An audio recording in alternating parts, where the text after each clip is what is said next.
विद्यार्थी मित्रों, yellow education में आपનું स्वागत है। आज આપણે જોઈશું ઉષ્માગતિશાસ્ત્રનો શૂન્ય નિયમ અને ત્યાર પછી ઉષ્માગતિશાસ્ત્રનો પ્રથમ નિયમ વિશે સમજીશું।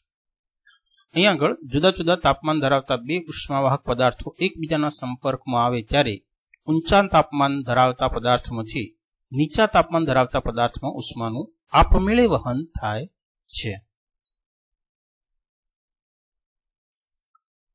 અહીં આગળ બે પદાર્થો આપેલા છે, જેની અંદર એકની ઉષ્મા વધારે છે, બીજાની ઉષ્મા ઓછી છે।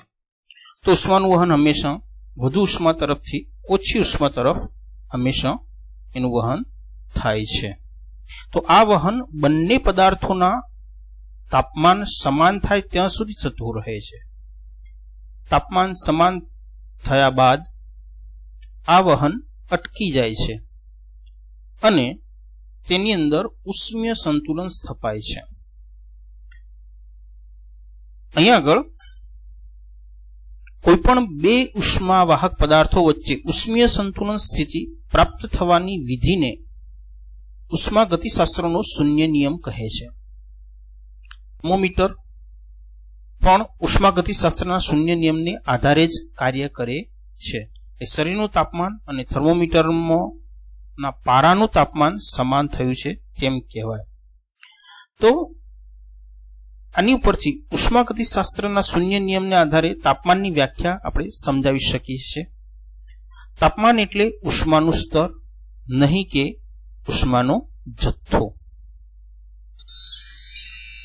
હવે આપણે ઉષ્માગતિશાસ્ત્રનો પ્રથમ નિયમ વાસ્તવમાં ઉર્જા સંચયનો નિયમ છે, જેને આપણે હવે સમજીશું। ઈસવીસન 1847 વોન હોલ્મહોલ્ટ્ઝ નામના વૈજ્ઞાનિકે આ નિયમ દર્શાવ્યો।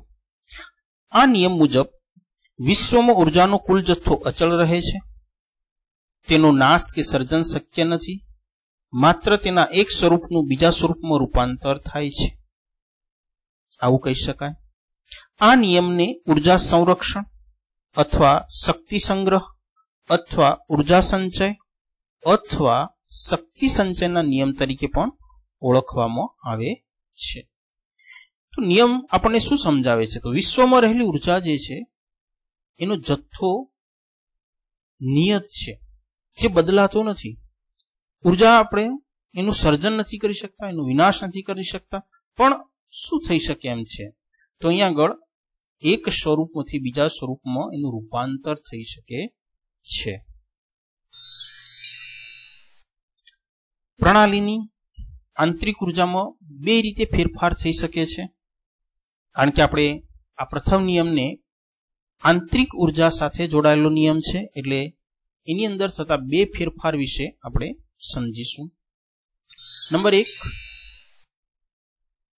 પ્રણાલીમાં ઉષ્મા ઉમેરીને ફેરફાર કરી શકાય, પ્રણાલીની અંદર ઉષ્મા દૂર કરીને।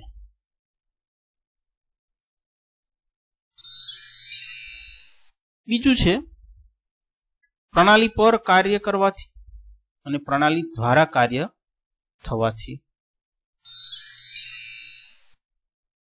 અહીંયા આગળ ઉષ્મા અને કાર્ય અને બીજું છે ઉષ્મા અને ઉર્જા। ઉષ્મા અને કાર્ય જે છે એ પ્રક્રમનો નિર્દેશ કરે છે, એટલે કે તે અવસ્થા વિધેય નથી, એક પ્રોસેસ છે, એક પ્રક્રિયા દર્શાવે છે। અહીંયા આગળ ઉષ્મા અને ઉર્જાની વાત કરીએ તો ઉર્જા પ્રણાલીની કોઈ એક સંતુલન સ્થિતિ સાથે સંકળાયેલો ગુણધર્મો છે। એનો મતલબ એ થયો કે તે શું છે? તો અવસ્થા વિધેય છે, સ્ટેટ ફંક્શન છે।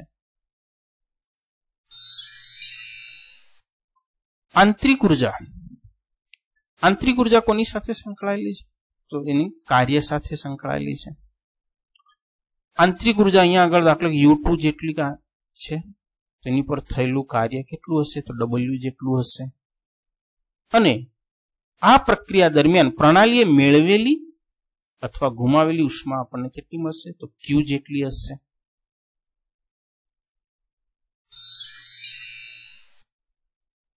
તો અહીંયા આગળ પ્રણાલી પર થયેલું કાર્ય વિશે જો વિચારીએ તો એ કાર્યને આપણે W કહીએ।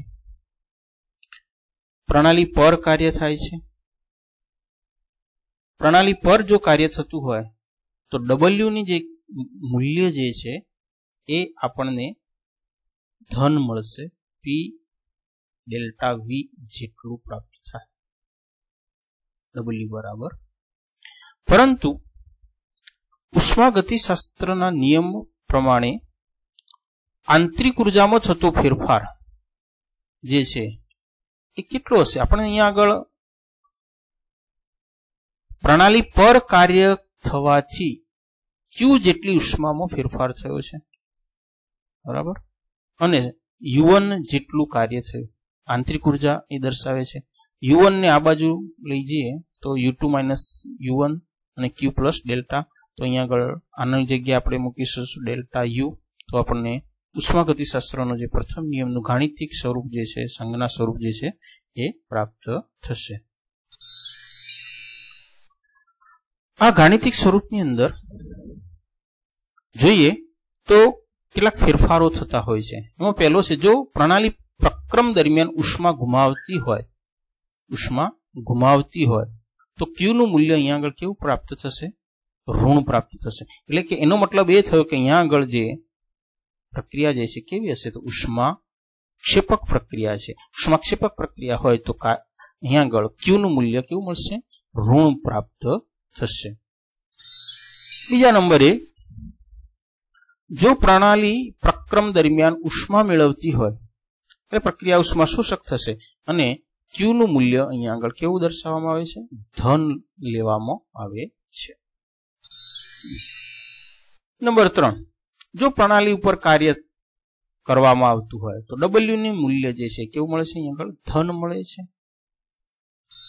ચોથા નંબરે, જો પ્રણાલી દ્વારા કાર્ય થતું હોય તો W નું મૂલ્ય અહીંયા આગળ ઋણ મળે છે. એટલે W ઋણ પ્રાપ્ત થાય છે. એટલે કે એની અંદર જે P ડેલ્ટા V ની જે કિંમત જે છે આપણને કેવી મળશે? ઋણ પ્રાપ્ત થશે. હવે ઉષ્માગતિશાસ્ત્રનો જે નિયમ જે છે એની અંદર જો આંતરિક ઉર્જા જો નો ફેરફાર જે છે જે શૂન્ય હોય તો ઉષ્મા અને કાર્યનો જે સરવાળો છે એ પણ શું થશે? શૂન્ય થઈ જશે. એનો મતલબ એ થયો કે Q ઇઝ ઇક્વલ ટુ શું થઈ ગયું? માઇનસ W, બરાબર. એટલે અહીંયા આગળ પ્રણાલી દ્વારા કાર્ય થયું છે. પ્રણાલી દ્વારા કાર્ય થયું છે એટલે અહીંયા આગળ કાર્ય જે છે એનું મૂલ્ય આપણને માઇનસ P ડેલ્ટા V કેવો મળી ગયો? ઋણ પ્રાપ્ત થયો. પ્રણાલી દ્વારા કાર્ય થયું છે. જો આ જ કાર્ય જે પ્રણાલી પર થાય તો સમજવાનું કે અહીંયા આગળ કાર્ય કેવું મળશે? ધન પ્રાપ્ત થશે. એટલે પ્રક્રમ દરમિયાન પ્રણાલીએ શોષેલી બધી જ ઉષ્મા કાર્યમાં વપરાઈ ગઈ એવું કહી શકાય. જ્યારે પ્રણાલી દ્વારા કાર્ય થાય છે ત્યારે અહીંયા આગળ બધી જ ઉષ્મા કાર્યમાં વપરાઈ જાય છે. ડેલ્ટા યુ નું મૂલ્ય અહીંયા આગળ ધારો કે બદલાતું નથી. આંતરિક ઉર્જાનું મૂલ્ય બદલાતું નથી. Q અને W અવસ્થા વિધેય નહીં હોવાથી તેના મૂલ્યો પ્રણાલીનું એક અવસ્થામાંથી બીજી અવસ્થામાં કેવી રીતે પરિવર્તન થાય છે એના વિશે આપણે જોઈએ. તો અહીંયા આગળ એક એક્ઝામ્પલ આપણને આપ્યું છે. એક પ્રણાલી પર્યાવરણમાંથી 224 જૂલ ઉષ્મા મેળવે છે. પ્રક્રિયા ઉષ્મા શોષક છે. મેળવે છે એટલે ઉષ્મા શોષક છે. 156 જૂલ જેટલું કાર્ય કરે છે. કોણ કરે છે કાર્ય? પ્રણાલી કરે છે. એટલે પ્રણાલી દ્વારા કાર્ય થયું કહેવાય. અને પ્રણાલી દ્વારા કાર્ય થયું હોય તો કાર્ય હંમેશા કેવું મળે છે? આપણને ઋણ મળે છે.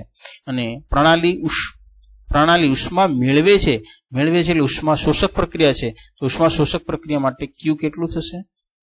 ધન થશે. અને એ મૂલ્યો બધા જ આપણે ક્યાં મૂકીશું? ઉષ્માગતિશાસ્ત્રના પ્રથમ નિયમમાં મૂકીશું. તો અહીંયા આગળ શું મળે છે આપણને? 68 જૂલ જેટલું આંતરિક ઉર્જા આપણને પ્રાપ્ત થશે.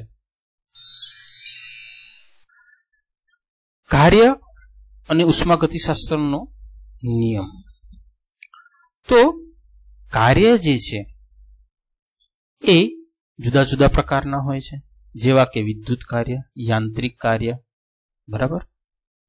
તો આવા કાર્યની અંદર વિદ્યુત કાર્ય હોય તો તેની અંદર ઉષ્મા ગતિશાસ્ત્રનો પ્રથમ નિયમ લાગુ પાડી શકાય છે, બરાબર.